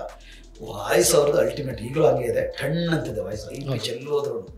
ಸೊ ಈ ಹಾಡನ್ನ ಅವ್ರ ಹತ್ರ ಸರ್ ಹತ್ರ ಹಾಡಿಸಿದ್ರೆ ಚೆನ್ನಾಗಿರ್ತದೆ ಅಂತ. ಬಟ್ ನನಗೂ ಅವ್ರಿಗೂ ಸ್ವಲ್ಪ ಮುಖ ಮುನ್ಸಾಗಿತ್ತಲ್ಲ, ಒಂದು 6-7 ತಿಂಗಳು ಗ್ಯಾಪ್ ಆಗ್ಬಿಟ್ಟಿತ್ತು. ಆ ಗ್ಯಾಪಲ್ಲಿ ಹೋಗಿ ಈ ಹಾಡನ್ನ ನೀವು ಆಡಬೇಕು ಅಂತ ಅನ್ಸೋಗೆ ಸೋಮಣ್ಣ ಸ್ವಲ್ಪ ಹಾಡು ತೋರಿಸಿದ್ರು. ಚೆನ್ನಾಗಿದೆ, ಹಿಸ್ಟ್ರಿ ಹೇಳೋದು, ಹಾಡು ಮಾಡೋಣ ಅಂತ ಬೆಳಿಗ್ಗೆ ಮಾತಾಡಿದ್ರು. ಮತ್ತು ಸಂಜೆ ಹೋಗಿ ಇನ್ನೊಂದ್ಸಲ ಬೆಂಗಳೂರಿಗೆ ಸ್ಟುಡಿಯೋ ಕರ್ಕೊಂಡು ಬರ್ಬೇಕಾಗಿತ್ತು ಅವ್ರನ್ನ. ಆಮೇಲೆ ಅವರು ನೇರವಾಗಿ ಹೇಳಿದ್ರು, ಹಾಡೆಲ್ಲ ನಾನು ಓದಿದೆ, ಕೇಳಿಸ್ಕೊಂಡೆ, ಅಲ್ಲಿ ಗಾಂಧೀಜಿಯವ್ರನ್ನ ತುಂಬ ಟೀಕೆ ಮಾಡ್ತೀರಾ, ಟೀಕೆ ಮಾಡ್ದಂಗಿದೆ, ನನಗೆ ಅದನ್ನು ಹಾಡೋಕ್ಕಾಗಲ್ಲ ಅಂತ ಹೇಳಿದ್ರು. ಯಾಕೆಂದರೆ ಅವಾಗೆಲ್ಲ ಅದೇನು ಮಹದೇವ ಸರ್ ಒಂಥರ ಗಾಂಧಿವಾದದ ಹಿನ್ನೆಲೆಯಲ್ಲೇನೆ ಇತ್ತಲ್ಲ, ಅಂಬೇಡ್ಕರ್ನು ಕೂಡ ಆ ಹಿನ್ನೆಲೆಯಲ್ಲೇ ಈಗಲೂ ಹಂಗೆ ಇದ್ದಾರೆ, ಈಗಲೂ ಹಾಗೆ ಬದಲಾಗಿಲ್ಲ, ಈಗಲೂ ಹಾಗೆ ಇದೆ. ಬಟ್ ಅವಾಗ ಅವ್ರಿಗೆ ಅದು ನಮ್ಮ ಸಿದ್ಧಾಂತ ಅಂತ ಅನಿಸುತ್ತೆ. ಯಾಕೆ ಗಾಂಧೀಜಿಯವ್ರನ್ನ ಆ ಥರ ನೋಡಬೇಕು? ನಮ್ಗೇನಂದ್ರೆ ಅದು ಹಿಸ್ಟ್ರಿ, ಬಾಬಾ ಸಾಹೇಬ್ ಬರೆದಿರೋ ಹಿಸ್ಟ್ರಿ. ಈಗ ಯಾರೋ ನಮಗೆ ಅವ್ರ ಬಗ್ಗೆ ವೈಯಕ್ತಿಕವಾಗಿ ನಮಗೇನು ಗಾಂಧೀಜಿಯವ್ರ ಪರ್ಸನಲ್ ನಮಗೇನು ದ್ವೇಷನ, ಈ ವ್ಯಕ್ತಿ ಇಂಥ ಸಂದರ್ಭದಲ್ಲಿ ಹಿಂಗೆ ನಡ್ಕೊಂಡಿದ್ದಾರೆ, ಹಂಗೆ ನಡ್ಕೊಂಡಿರೋದ್ರಿಂದ ಬಾಬಾ ಸಾಹೇಬ್ ಅಂಬೇಡ್ಕರ್ಗೆ ಹಿನ್ನಡೆ ಆಯಿತು. ಆ ಹಿನ್ನಡೆ ಇವತ್ತಿಗೂ ನಾವು ಪ್ರಾಬ್ಲಮ್ನ ಅನುಭವಿಸ್ತಾ ಇದ್ವಿ. ಯಾಕೆ ಮೀಸಲು ಕ್ಷೇತ್ರಗಳಲ್ಲಿ ಶೆಡ್ಯೂಲ್ ಕ್ಯಾಸ್ಟ್ ಶೆಡ್ಯೂಲ್ ಟ್ರೈಬ್ ಅವರೇ ಗೆದ್ರೂ ಕೂಡ ಅಲ್ಲಿ ಒಂದು ಅತ್ಯಾಚಾರ ನಿಲ್ಸಕ್ಕಾಗ್ತಾ ಇಲ್ಲ, ಅಲ್ಲಿ ಒಂದು ಭ್ರಷ್ಟಾಚಾರ ನಿಲ್ಸಕ್ಕಾಗ್ತಾ ಇಲ್ಲ, ಅಥವಾ ಒಂದು ಯಾವುದೇ ರೀತಿಯಾದಂಥ ಬೆಳವಣಿಗೆ ಆಗ್ತಾ ಇಲ್ಲ ಅಂದ್ರೆ ಅದು ಗಾಂಧೀಜಿಯವ್ರ ಕೊಡುಗೆ, ಅದು ಪೂನಾ ಪ್ಯಾಕ್ಟ್ದು ಕೊಡುಗೆ ಅದು. ಸೊ ಹಾಗಾಗಿ ನಮಗೇನಂದ್ರೆ ಇತಿಹಾಸಕ್ಕೆ ಒಂದು ಕನ್ನಡಿ ಹಿಡಿಯುವಂಥದ್ದು. ನೋಡಿ ಹಿಂಗಿತ್ತು ಅಂತ ನಾವು ಎಕ್ಸ್ಟ್ರಾ ಏನು ಸೇರಿಸ್ಕೊಂಡು ಹೇಳ್ತಾ ಇಲ್ಲ. ವಾಟ್ ಬಾಬಾ ಆಮೇಲೆ ಗಾಂಧೀಜಿಯವ್ರ ಬಗ್ಗೆ ಯಾರೂ ಬರೆದಿರೋದನ್ನು ಹೇಳ್ತಾ ಇಲ್ಲ, ಖುದ್ದು ಅನುಭವಿಸಿದ್ದಾರೆ ಬಾಬಾ ಸಾಹೇಬ್ರ ಜೊತೆ ಮಾತಾಡಿ ಚರ್ಚೆ ಮಾಡಿ ಪೂನಾ ಒಪ್ಪಂದದಲ್ಲಿ ಅದನ್ನ ದಾಖಲಿಸಿದರೆ ಅಂದಾಗ ಆ ಕಾಲಘಟ್ಟದಲ್ಲಿ ಬದುಕಿದ್ದಂತ ಅದು ಬಾಬಾ ಸಾಹೇಬ್ ಅಂಬೇಡ್ಕರ್, ಯಾರನ್ನೂ ವೈಯಕ್ತಿಕವಾಗಿ ಟೀಕೆ ಮಾಡದೇ ಇರ್ತಕ್ಕಂಥವ್ರು ಅಲ್ಲಿ ಹೇಳಿದ್ದಾರೆ ಅಂದ್ರೆ ಅದನ್ನ ಅಕ್ಸೆಪ್ಟ್ ಮಾಡ್ಕೋಬೇಕಲ್ವ ನಮಗೆ. ಬಟ್ ಅವ್ರಿಗೆ ಆಲ್ರೆಡಿ ಒಂದು ಇಮೇಜ್ ಇತ್ತಲ್ಲ, ಇವರಿಗೆಲ್ಲ ಗಾಂಧಿವಾದನೂ ಕೂಡ ಒಂದೇ ತರ ನೋಡ್ತಾರೆ ಅಂತ. ಜೆನ್ನಿ ಸರ್ಗೆ ಅದನ್ನ ಹಾಡಕ್ಕೆ ಮನಸ್ಸಾಗಲಿಲ್ಲ. ಆಮೇಲೆ ಅವ್ರು ಅಂದ್ರು ಹಾಡು ಚೆನ್ನಾಗಿದೆ, ಜನಗಳಿಗೆ ರೀಚ್ ಆಗಲಿ, ಬಟ್ ನಾನು ಹಾಡಲ್ಲ, ವಿರೋಧ ಮಾಡಲಿಲ್ಲ. ಸೈದ್ಧಾಂತಿಕ ವಿರೋಧ ಸತ್ಯ ಇರ್ಬೋದು, ಬಟ್ ಇದನ್ನ ನಾನು ಹಾಡಲ್ಲ ಅಂತ. ಆಮೇಲೆ ಸರಿ ಅಂತ ಹೇಳಿ ಆಮೇಲೆ ಕಿಕ್ಕೇರಿ ಕೃಷ್ಣಮೂರ್ತಿ ಅಂತ ಒಬ್ರು ನಮ್ಮ CS ಜೊತೆ ಹಾಡ್ತಿದ್ರು, ಅವ್ರ ಹತ್ರ ಆಡ್ಸಿದ್ವಿ, ಚೆನ್ನಾಗಾಯ್ತು. ಸೊ ಹೀಗೆ ಬಾಲ್ಯ ವಿದ್ಯಾರ್ಥಿ ದೆಸೆ ಬಂದು ಕಲ್ಚರಲ್ನೇ ಒಂದು ಹಂತಕ್ಕೆ ಹೆಚ್ಚೆಚ್ಚು ಫೋಕಸ್ ಆಗಿ ಬಂದದ್ದು. ನಮಗೆ ವೇದಿಕೆ ಮೇಲೆ ಮಾತಾಡುವಂಥದ್ದು ಮತ್ತು ಈ ವಿಚಾರಗಳನ್ನ ಹೆಚ್ಚೆಚ್ಚು ಮಾಡ್ಕೊಳ್ಳೋಕೆ ಸಾಧ್ಯ BVS ಶುರು ಆದಮೇಲೆ ಬಹುಜನ ವಿದ್ಯಾರ್ಥಿ ಸಂಘ. ಯಾಕೆಂದರೆ ಹೆಚ್ಚು ಜನ ವಿದ್ಯಾರ್ಥಿಗಳೇ ತೊಡಗಿಸ್ಕೊಂಡ್ವಿ ನಾವು. ಸೊ ಬಹುಜನ ವಿದ್ಯಾರ್ಥಿ ಸಂಘ ಅಂತ ಮಾಡಬೇಕು ಅಂತ ಗಂಗೋತ್ರಿಯ ಗಾಂಧಿ ಭವನದಲ್ಲಿ ಕೂತ್ಕೊಂಡು 12 ಜನ ಚರ್ಚೆ ಮಾಡಿದಂಥ ಆರಂಭದ ಸಭೆಯಿಂದನೂ ನಮ್ಮ ಜೊತೆಗಿದ್ದ ನಮ್ಮ ಕೃಷ್ಣಮೂರ್ತಿ ಚಮರಮೂರು, ಕೃಷ್ಣಮೂರ್ತಿ ಶಿವಕುಮಾರ್ ಅವರು, ಕೃಷ್ಣಪ್ಪ ಅಂತ ಒಬ್ಬರಿದ್ರು, ಮೋಹನ್ ಕುಮಾರ್ ಸರ್ ಇದ್ರು, ಮಹೇಶಣ್ಣ ಇದ್ರು, ಇನ್ನೊಂದಷ್ಟು ಶಿವಶಂಕರ್ ಬಿಚ್ಚುಗತ್ತಿ ಅಂತ ಒಂದು 10-15 ಜನ ಇದ್ವಿ ನಾವು ಬಹುಜನ ವಿದ್ಯಾರ್ಥಿ ಸಂಘ ಅಂತ ಮಾಡಬೇಕು ಅಂತ ಹೊರಟಾಗ. ಅದನ್ನ ಬಹುಜನ ವಿದ್ಯಾರ್ಥಿ ಪರಿಷತ್ ಅಂತ ಮಾಡಬೇಕು ಅಂತ ಸ್ಟಾರ್ಟಿಂಗ್, ಯಾಕೆಂದ್ರೆ ABVP ಇತ್ತಲ್ಲ, ಅವರೆಲ್ಲರೂ ಹೈಜಾಕ್ ಮಾಡ್ತಾ ಇದ್ದಾರೆ, ನಮ್ದೊಂದು ಬಹುಜನ ವಿದ್ಯಾರ್ಥಿ ಪರಿಷತ್ ಅಂತ ಮಾಡೋಣ ಅಂತ. ಆಮೇಲೆ H. ಮೋಹನ್ ಕುಮಾರ್ ಸರ್ ಪರಿಷತ್ ಅನ್ನೋದು ಬೇರೆ ತರ ಟೋನ್ ಕಳಿಸುತ್ತೆ, ನಮ್ದು ಬುದ್ಧಿಸಂ ಹಿನ್ನೆಲೆ ಇರೋದ್ರಿಂದ ಸಂಘ ಅಂತಿರೋದ್ರಿಂದ ಅದನ್ನ ಬಹುಜನ ವಿದ್ಯಾರ್ಥಿ ಸಂಘ ಅಂತಾನೆ ಮಾಡೋಣ ಅಂತ ಟೈಟ್ಲ್ ಇಡುವ ಸಂದರ್ಭದಿಂದನೂ ನಾನು ಬಹುಜನ ವಿದ್ಯಾರ್ಥಿ ಸಂಘದಲ್ಲಿ ಜೊತೆಗಿದ್ದವನು ಮತ್ತು ಆ ಬಹುಜನ ವಿದ್ಯಾರ್ಥಿ ಸಂಘದ ಆರಂಭದ ಎಲ್ಲ ಚಟುವಟಿಕೆಗಳಲ್ಲೂ ತುಂಬಾ ಗಂಭೀರವಾಗಿ ಭಾಗವಹಿಸಿಕೊಂಡು. ಮತ್ತು ನನ್ನ ಇಂಟ್ರೆಸ್ಟ್ ಕಲ್ಚರಲಿ ಈ ಮೂಮೆಂಟನ್ನು ಮೇಲೆ ಕೆತ್ಕೋಬೇಕು ಅಂತ. ಯಾಕಂದ್ರೆ ನನಗೆ ಅಷ್ಟು ಲಾಡ್ರಿ ನಾನು ಬೀದಿ ನಾಟಕ, ಥಿಯೇಟ್ರು ಇದರಲ್ಲೆಲ್ಲ ಇದ್ನಲ್ಲ, ನಮ್ಮ ಚಳುವಳಿನ, ಈ ಬಹುಜನ ಚಳುವಳಿನ ಹಾಡು, ನಾಟಕ ಇದ್ರ ಮೂಲಕ ಹೆಚ್ಚೆಚ್ಚು ಮಾಡಿಸ್ಬೇಕು ಅಂತ ನಾನು ಆ ಕಡೆ ಫೋಕಸ್ ಮಾಡಿದೆ. ನಾನು ಹೆಚ್ಚು ಭಾಷಣ ಮಾಡೋಕೆ ಹೋಗ್ತಿರ್ಲಿಲ್ಲ. ನಾನೊಬ್ಬ ಟೀಚರಾಗೂ ಸೇರ್ಕೊಂಡಿದ್ದೆ. ನಾನು ಎಜುಕೇಷನ್ ಮುಗಿದು ಒಬ್ಬ ಟೀಚರಾಗಿ ಸೇರ್ಕೊಂಡಿದ್ದೆ. ನಾನು ಟೀಚರಾಗಿ ಸೇರ್ಕೊಳ್ಳೋಕೆ ಮುಂಚೆ B.Ed ಮಾಡಿದೆ ಬೆಂಗಳೂರಲ್ಲಿ 2001 ಮಾಸ್ಟರ್ ಡಿಗ್ರಿ ಮುಗಿಸ್ಕೊಂಡು. ಅಲ್ಲಿ ನನಗೆ ಶ್ಯಾಮ್ ಸುಂದರ್ ಅಂತ ನನಗೆ ಬೀದರ್ ಸ್ನೇಹಿತರು ಪರಿಚಯ ಆದರು. ಅಲ್ಲಿ ಅವರು ಜೈ ಭೀಮ್ ಅಂದರು. ನನಗೆ ಸ್ವಲ್ಪ ಇಲ್ಲಿ ಕನೆಕ್ಟ್ ಆಯ್ತಲ್ಲ, ಅಲ್ಲೂ ನಮ್ಗೆ ಅಷ್ಟೊಂದು ಬಹುಜನ ಚಳವಳಿ ಈ ಗ್ಯಾಪ್ ಇದ್ದದ್ರಿಂದ ಶುರು ಆಗಿ ಅಷ್ಟೊಂದು ಇನ್ನೇನು ಚಳವಳಿ ಟೇಕ್ ಆಫ್ ಆಗ್ತಾ ಇದ್ದರೆ ನಾನು B.Ed ಮಾಡೋಕ್ಕೆ ಬೆಂಗಳೂರು ಬಂದ್ಬಿಟ್ಟೆ. ಆಮೇಲೆ ಅವರು ನಮಗೆ ಜೈ ಭೀಮ್ ಅನ್ನೋದನ್ನ ಹೆಚ್ಚೆಚ್ಚು ಪರಿಚಯ ಮಾಡಿಸ್ತಾ ಬೆಳೀತಾ ಬಂದ್ವಿ. ಮುಗಿಸ್ಕೊಂಡು ಬಂದು ನಾನು ಟೀಚರಾಗಿ ಸೇರ್ಕೊಂಡೆ. ಟೀಚರಾಗಿ ಸೇರ್ಕೊಂಡಾಗ ನಾನು ಬೇರೆಯವ್ರ ಥರ ಜಾಸ್ತಿ ಮೂಮೆಂಟಲ್ಲಿ ತೊಡಗಿಸ್ಕೊಳಕ್ಕಾಗ್ತಿಲ್ಲ. ಯಾಕಂದರೆ ಕೆಲಸ ಮಾಡ್ಕೊಂಡು ಅವಾಗಿಂದನೂ 2001 ನಾನು ವರ್ಕ್ ಮಾಡಿಕೊಂಡೇ ಮೂಮೆಂಟನ್ನು ಮಾಡ್ತಾ ಬಂದನು. ನನಗೇನಂದರೆ ಪೂರ್ಣ ಪ್ಯಾಕ್ಟ್ ನಾಟಕ ಇತ್ತಲ್ಲ, ಆ ನಾಟಕ ಎಲ್ಲೋ ಮಧ್ಯದಿಂದ ಶುರು ಆಗ್ತಾ ಇತ್ತು. ಅದೊಂಥರ ಡ್ರೈ ಥರ ಇತ್ತು. ಡೈಲಾಗ್ಸ್, ಬರೀ ಡೈಲಾಗ್ಸ್ನ ಒಪ್ಸೋ ಥರ. ಇದು ಎಲ್ಲರೂ ಕೂತ್ಕೊಂಡು ನೋಡೋ ಥರ ಮಾಡಬೇಕಲ್ಲ ಅಂತೇಳಿ ಈಗ ಆಲ್ರೆಡಿ ರೆಡಿ ಇತ್ತಲ್ಲ ಹಾಡು ತಂದನ ತಾನ, ಅದನ್ನು ತಗೊಂಡು ನಾನು ಒಳ್ಳೆ ಕಂಸಾಳೆ ಡ್ಯಾನ್ಸ್, ನನಗೆ ಎಲ್ಲ ಫೋಕ್ ಫಾರ್ಮು ಗೊತ್ತು, ಎಲ್ಲನೂ ನ್ಯಾಷನಲ್ ಇಂಟರ್ನ್ಯಾಷನಲ್ ಲೆವೆಲ್ಗೆ ಹೋಗಿ ಮಾಡಿರೋದಂದರೆ ಕಂಸಾಳೆ, ಪಟಾಕುಂತ, ಪೂಜಾ ಕುಂತ, ಡೊಳ್ಳು ಇದೆಲ್ಲನೂ ಲೀಡ್ ಮಾಡ್ತಾ ಇದ್ವಿ ನಾವು. ಹಾಗಾಗಿ ಆ ಕಂಸಾಳೆ ಡ್ಯಾನ್ಸ್ನ ಆ ಹಾಡಿಗೆ ಆ್ಯಡ್ ಮಾಡಿ, ಆ ಡೈಲಾಗ್ಸ್ನೆಲ್ಲ ಆ್ಯಡ್ ಮಾಡಿ, ಕೊನೆ ಆನೆ ಮೇಲೆ ಪಾರ್ಲಿಮೆಂಟಿಗೆ ನಡೆಯಿರಿ ಅಂತ ಬಾಬಾ ಸಾಹೇಬರು ಹೇಳ್ತಾರೆ ಅವಾಗ ಆಲ್ ಇಂಡಿಯಾ ಫೆಡರೇಷನ್. ಅಲ್ಲಿ ತನಕನೂ ಒಂದು ನೀಟ್ ನಾಟಕ ಮಾಡಿ ನಾನೇ ಡೈರೆಕ್ಟ್ ಮಾಡಿ, ಹೆಚ್ಚು ಕಡಿಮೆ ಕೊಳ್ಳೇಗಾಲದಲ್ಲಿ 2004 ಎಲೆಕ್ಷನ್ ನಿಂತ್ಕೋಬೇಕು ಅನ್ನೋಕ್ಕೆ ಮುಂಚೆನೆ ಒಂದು 100 ಶೋಗಿಂತ ಜಾಸ್ತಿ ಕೊಳ್ಳೇಗಾಲದಲ್ಲಿ ಪ್ರತಿ ಹಳ್ಳಿಗಳಲ್ಲೂ ಆ ಶೋನ ಮಾಡಿ, ಆಮೇಲೆ ಚೆನ್ನಾಗಿದೆ ಇದು ಎಲ್ಲ ಕಡೆ ಹೋಗ್ಬೇಕು ಅಂದಾಗ ಗುಂಡ್ಲುಪೇಟೆಗೆ ಒಂದು ಟೀಮು, ಚಾಮರಾಜನಗರಕ್ಕೆ ಒಂದು ಟೀಮು, ಕೊಳ್ಳೇಗಾಲಕ್ಕೆ ಸಪ್ರೇಟ್ ಟೀಮು, ಒಂದು 5-6 ಟೀಮ್ಗೆ ನಾನೇ ಟ್ರೈನಿಂಗ್ ಕೊಟ್ಟೆ. 5-6 ಟೀಮ್, ಅದು 15 ದಿನ ಎಲ್ಲರಿಗೊಂದು ರಂಗ ತರಬೇತಿ ಈ ಥರ ಮಾಡಿ ಡೈರೆಕ್ಷನ್ ಮಾಡಿ ಅದನ್ನು. ಮತ್ತು ಆವಾಗಲೇ ಬುದ್ಧ ನಡಿಗೆ ಅಂತ ಒಂದು ನಾಟಕ, ಆವಾಗಲೇ ಸಂವಿಧಾನ ಅಂತ ಒಂದು ನಾಟಕ. ಮತ್ತು ಫಸ್ಟ್ ಟೈಮು ಬೆಹೆನ್ಜಿಯವರು, ಕನಶ್ಯಾಮ್ ಸಾಹೇಬರು ಮೈಸೂರಿಗೆ ಬರ್ತಾರೆ ಅಂದರೆ ನಾವು ಹೊಸ ಹಾಡುಗಳನ್ನ ತಯಾರು ಮಾಡೋದು. ಭೀಮ ಬಂದರು, ಜೈ ಭೀಮ್ ಬಂದರು, ಅನ್ಸೋರಿ ಸೋಮಣ್ಣ ರೆಡಿ ಮಾಡಿದ್ರು. ಇಸ್ ದೇಶ್ ಕಿ ಮಜಬೂರಿ ಹೇ ಅದನ್ನು ನಾನು ರೆಡಿ ಮಾಡಿದೆ. ಅಂದರೆ ನಿಮ್ಮದೊಂದು ಫೋಟೋ ಇದೆ ನಿಮ್ಮದೊಂದು ಫೇಸ್ಬುಕ್ಕಲ್ಲಿ ನೋಡಿದ್ರೆ, ಅದು ನೋಡಿದಾಗೆಲ್ಲ ನಮ್ಗೆ ತುಂಬ ಖುಷಿ ಆಗೋದು. ಕಾಂಶಿರಾಮ್ ಜೊತೆ ಅವ್ರು ಕೂತಿದ್ದಾರೆ, ನೀವು ಕೈ ಕೊಡ್ತಾ ಇದ್ದೀರಾ. ಕಾಂಶಿರಾಮ್ ಸರ್ ಬಂದಾಗ ಕರ್ಕೊಂಡೋಗಿ ನಮ್ಮೆಲ್ಲ ಬಹುಜನ ಚಳುವಳಿಯ ಲೀಡರ್ಗಳು ಮಹೇಶಣ್ಣ ಅವರೆಲ್ಲ ಇದ್ರಲ್ಲ, ನಮ್ದು ಟೀಮ್ ಸ್ಪೆಷಲ್ ಟೀಮ್ ಅಂದರೆ ಕಲ್ಚರಲ್ಲು. ಮತ್ತು ಆವಾಗ ಕ್ಯಾಂಪ್ಗಳು ಕೃಷ್ಣಮೂರ್ತಿ, ಶಿವಕುಮಾರ್ ಅವರೆಲ್ಲ ಆಲ್ರೆಡಿ ಕ್ಯಾಂಪ್ ಮಾಡೋಕ್ಕೆ ಶುರು ಮಾಡ್ಬಿಟ್ಟಿದೆ. ನನಗೆ ಎಲ್ಲಿ ಖಾಲಿ ಕಾಣಿಸ್ತಾ ಇತ್ತು ಅಂದರೆ ಕಲ್ಚರಲ್ಲಿ ಹಂಸೋಗೆ ಸೋಮಣ್ಣ, ನಾನು, ನಮ್ಮ ಜಯಶಂಕರ್ ಮೇಸ್ತ್ರಿ, ಹಾಡು ನಾಟಕ ಅಂದರೆ ನಾವು ನಿಂತ್ಕೋತಾ ಇದ್ವಿ. ಸೊ ಕಾಂಶಿರಾಮ್ ಸಾಹೇಬರು ಬಂದಾಗ್ಲೂ ಭೀಮ ಬಂದರು, ಜೈ ಭೀಮ ಬಂದರು ಹಾಡಾಡುವಾಗ ಕಾಂಶಿರಾಮ್ ಸಾಹೇಬರು ಅಳ್ತಾ ಇದ್ರು. ಅರ್ಥ ಆಗ್ತಿತ್ತು. ಹಾಡು ನಿಲ್ಸಿದ ತಕ್ಷಣ ಹೇಳಿದ್ರು, ನನ್ನ ಭಾಷೆ ಅರ್ಥ ಆಗಲಿಲ್ಲ ಅಂದರೂ ಭಾವನೆ ಅರ್ಥ ಆಗುತ್ತೆ ಅಂತ ಅವರು ತುಂಬ ಅಳ್ತಾ ಇದ್ರು. ಅಂದರೆ ಏಜ್ ಆಗಿತ್ತು, UP-ನಲ್ಲಿ ರೂಲ್ ಮಾಡ್ತಾ ಇದ್ರು, ದೇಶ ಆಳಬೇಕು ಅನ್ನುವಂಥದ್ದು ಇನ್ನೂ ಆಗಿಲ್ವಲ್ಲ ಅಂತ. ಬಟ್ ಅಷ್ಟೊಂದು ಜನ ಸೇರಿದಾರಲ್ಲ ನೀಲಿ ಬಾವುಟದ ಜೊತೆ ಅಂತ. ಹಂಗೆ ಕಲ್ಚರಲ್ಲಿ ನಾವು ಸಂವಿಧಾನ ನಾಟಕ, ಬುದ್ಧ ನಡಿಗೆ ನಾಟಕ, ಪೂನಾ ಒಪ್ಪಂದ ನಾಟಕ, ಒಟ್ಟು ನನ್ನ ಇಂಟ್ರೆಸ್ಟ್ ಸಂಪೂರ್ಣ ಕಲ್ಚರಲ್ಲಿ ಈ ಮೂಮೆಂಟನ್ನು ಮೇಲೆ ತಗೋಬೇಕು ಅಂತಿತ್ತು. ಬಟ್ ಅದನ್ನು ಸಕ್ಸಸ್ಫುಲ್ ಆಗಿ ಮಾಡಿದ್ವಿ. ತುಂಬ ಹಾಡುಗಳು ಅನ್ಸೋಗೆ ಸೋಮಣ್ಣ ಬರೆದ ಮೇಲೆ ನಾನು ಹಾಡು ಬರೆಯೋಕ್ಕೆ ಶುರು ಮಾಡಿದೆ. ಬರೆಯೋದು ಅಲ್ಲೇ ಕೂತ್ಕೊಂಡು ತಮಟೆ ಇಟ್ಕೊಂಡು ಟ್ಯೂನ್ ಮಾಡೋದು. ನಮಗೇನು ಸಂಗೀತ ಕಲ್ತಿಲ್ಲ ನಾವು, ಬಟ್ ಯಾವ ಸಿಚುವೇಶನ್ಗೆ ಏನು ಹಾಡು ಬರೀಬೇಕು, ಅದಕ್ಕೆ ಹೆಂಗೆ ಟ್ಯೂನ್ ಮಾಡಬೇಕು, ಹೆಂಗೆ ಹಾಡಬೇಕು, ಇದ್ರ ಬಗ್ಗೆ ಒಂದಷ್ಟು ಅಲ್ಲ, ಅದು ಬ್ಲಡ್ ಇದೆ ಬಿಡಿ, ನಮ್ಮ ಬ್ಲಡ್ ಇದೆ ಸಂಗೀತ, ಹಾಡುಗಾರಿಕೆ ಅದೆಲ್ಲ ಏನು ರಕ್ತದಲ್ಲಿ ಏನಿದೆ ಅದನ್ನ ತೆಗೆದು ಚಳುವಳಿ ಕೊಡೋದು. ನಾವು ಅದು ಶಾಸ್ತ್ರೀಯ ಕಲೆ ಅಂತ ಅಗತ್ಯನೇ ಇಲ್ಲ, ಆ ಗಿಲ್ಟು ಇಲ್ಲ ನನಗೆ. ಆಮೇಲೆ ಮೇಡಮ್, ನನ್ನ ಬಡದಿ ಗಿರಿಜಾ ಅವರು ಸಂಗೀತ ಕಲ್ತಿದ್ದಾರೆ, ಅವರಿಂದ ಒಂದಷ್ಟು ಟಿಪ್ಸು ಅದೆಲ್ಲ ತಗೊಂಡು ಜೊತೆಗೆ ಹಾಡಕ್ಕೆ ಶುರು ಮಾಡಿದ್ವಿ. ಒಟ್ಟಾರೆ ಕಲ್ಚರಲ್ಲಿ ಬಹುಜನ ಚಳವಳಿಯನ್ನು ತೆಗಿಲಿಕ್ಕೆ ವಿದ್ಯಾರ್ಥಿ ದೆಸೆಯಿಂದನೇ ನಾವು ತೊಡಗಿಸ್ಕೊಂಡು ಬ್ರದರ್. ಅದಾದಮೇಲೆ ನಾನು ಮೈಸೂರಲ್ಲಿ ಬೇರೆ ಎಲ್ಲ ಈ ಥರ ಚಟುವಟಿಕೆಗಳು ನಡೀತಾ, ಎಲೆಕ್ಷನ್ ಆಯಿತು ಕೊಳ್ಳೇಗಾಲದಲ್ಲಿ, ಎಲೆಕ್ಷನ್ಗೆ ಹೋಗಿ ಅಲ್ಲೂ ನಾಟಕ, ಹಾಡು, ಮಾತು ಎಲ್ಲ ಮಾಡಿಕೊಂಡು ನಾನು 2006-7ಗೆ ಬೆಂಗಳೂರು ಶಿಫ್ಟ್ ಆದ. ಸೊ ಬೆಂಗಳೂರಿಗೆ ಬಂದ ಮೇಲೆ ನನಗೆ ಇಲ್ಲಿ ಚಳವಳಿಯ ಬೇರೆ ಬೇರೆ ವ್ಯಕ್ತಿಗಳು ಪರಿಚಯ ಆಗ್ತಾ ಹೋದ್ರು. ಇಲ್ಲಿ ಸ್ವಲ್ಪ ಹೆಚ್ಚೆಚ್ಚು ಮೈಸೂರಿಗೆ ಹೋಲಿಸ್ಕೊಂಡ್ರೆ ಇಲ್ಲಿ ಚಳವಳಿ ಕಡಿಮೆ ಇತ್ತು ಅಂತ ಅನಿಸ್ತಾ ಇತ್ತು ನನಗೆ. ಈಗ ಕಮ್ಮಿ ಇದೆ.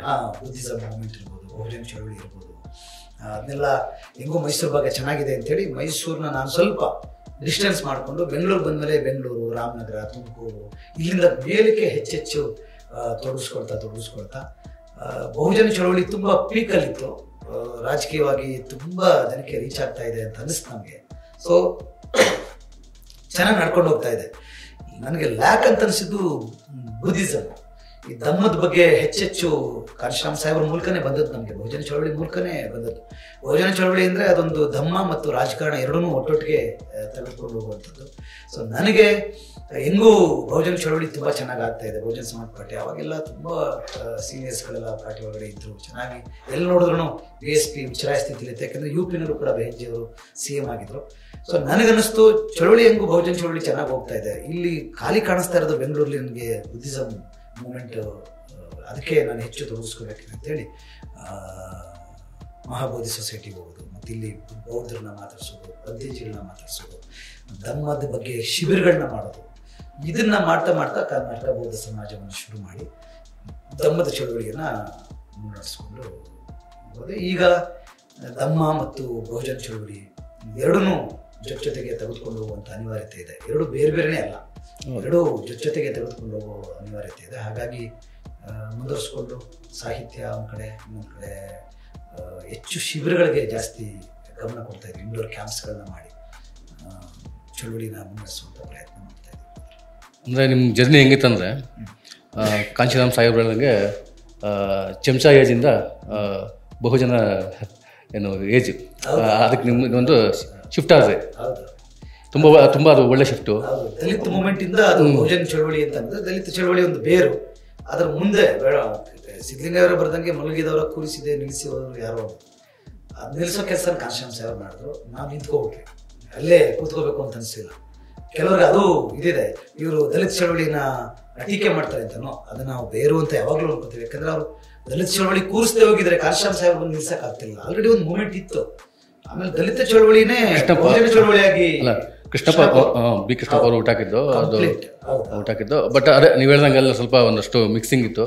ಬಟ್ ಕೃಷ್ಣಪ್ಪ ಅವರು ಕ್ಲಾರಿಟಿ ಪಕ್ಕ ಅವ್ರು ಅಂಬೇಡ್ಕರ್ ಸರ್ಗಂತೂ ಕ್ಲಾರಿಟಿ ಇತ್ತು. ಎಲ್ಲ ಈ ವಾದ ಎಲ್ಲ ತರಲೇ ಬಿಡ್ರಿ. ನನಗೆ ವಾದ ಅಂದ್ರೆ ಅಂಬೇಡ್ಕರ್ ವಾದ, ನಾಯಕ ಅಂದ್ರೆ ಬಾಬಾ ಸಾಹೇಬ್ ಅಂಬೇಡ್ಕರ್, ಧಮ್ಮ ಅಂದ್ರೆ ಇದು ಏನು ಬುದ್ಧಿಸಮ್, ಪಕ್ಷ ಅಂದ್ರೆ ಬಹುಜನ ಸಮಾಜ ಪಾರ್ಟಿ ಅಂತ ನೇರವಾಗಿ ಹೇಳಕ್ ಶುರು ಮಾಡಿದಂತ ಮೊದಲನೇ ಥಿಂಕರ್ ಕರ್ನಾಟಕದಲ್ಲಿ ಅವರು. ಸೊ ಒಟ್ಟು ದಲಿತ ಚಳವಳಿನೇ ಬಹುಜನ ಚಳವಳಿಯಾಗಿ ಕನ್ವರ್ಟ್ ಆಯಿತು ಆ ಕೃಷ್ಣಪ್ಪ ಸರ್ ಕಾಲಕ್ಕೆ. ಬಟ್ ಆನಂತರ ನಿಮ್ಗೆ ಗೊತ್ತು ಎಲ್ಲ ಸ್ಥಿತ್ಯಂತರಗಳಾಯಿತು. ಒಟ್ಟಾರೆ ದಲಿತ ಚಳವಳಿನ ನಾನು ನನ್ನ ಅನುಭವದಲ್ಲೂ ಕೂಡ ಅದನ್ನು ಬೇರು ಅಂತ ಅನ್ಕೊಳ್ತೀನಿ. ಬಹುಜನ ಚಳವಳಿ ಅದನ್ನು ಭದ್ರವಾದ ಕಾಂಡ. ಈಗ ಬುದ್ಧಿಸ್ಟ್ ಮೂವ್ಮೆಂಟ್ ಕೂಡ ಜೊತೆಗಿರೋದ್ರಿಂದ ಯಾವುದನ್ನು ನೆಗ್ಲೆಕ್ಟ್ ಮಾಡೋಂಗಿಲ್ಲ, ನಾವು ಯಾವುದನ್ನು ನೆಗ್ಲೆಕ್ಟ್ ಮಾಡೋಂಗಿಲ್ಲ, ಜೊತೆಗೆ ಕ್ಯಾರಿ ಮಾಡಬೇಕಾಗಿಲ್ಲ. ಈಗ ನೆಕ್ಸ್ಟ್ ಸ್ಟೆಪ್ ಹೋಗೋಣ. UPಯಲ್ಲಿ ಬೆಹೆಂಜಿಯವರ ಒಂದು ಅಂದರೆ ಒಂದು 4 ಸರಿ ಅವರು CM ಆದರೂ ಕೂಡ ಈ ಒಂಥರ ಮಹಾಪತನ ಅಂತ ಹೇಳ್ಬೋದು. ಕಾರಣ ಏನು?